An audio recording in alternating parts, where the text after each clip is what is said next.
Hello, this is going to be a quick update to the previous video I did about storage bobbins. So I had a bunch of different sized storage bobbins, and these are designed to be 3D printable. You can either print them yourself on your 3D printer, or you can hire someone online to print them for you.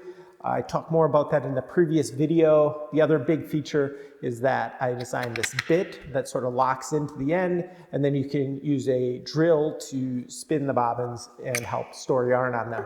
One feature, and what this video is about, that people noticed was missing is sometimes you have lazy Kates that have a break on them, and they need to have a pulley basically at the end of the bobbin to apply that braking system too.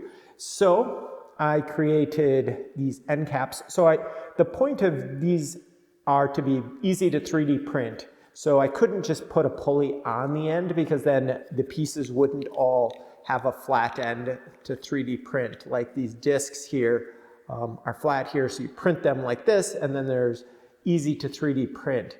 So I couldn't just put a pulley, then it would no longer be flat. So what I did is I created a separate piece like this. And the idea there is it interlocks with the end, just like the drill bit. And I'd suggest probably gluing them. And this one you can see has no end. I wasn't sure if people would prefer that or a version with an end. So this one also locks in place. But I think for these, you probably want to glue them in place, so you'd want one separate for each bobbin that you make. And that's pretty much the majority of this update. I did have one other thing that I had from some feedback.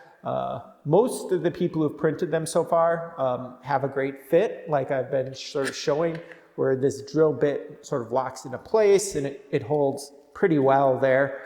But if you're having issues with the fit, rather than having to resize them, which you could do, I think it's easier to just either apply a piece of tape to this if it's too loose, just a tiny piece of tape, or you could like coat this round portion with a little bit of super glue, and then if it's too tight, you would just sand it until you have a nice good fit like that with your bobbins. So that way it avoids really fussing with the fit if your 3D printer isn't calibrated exactly correctly.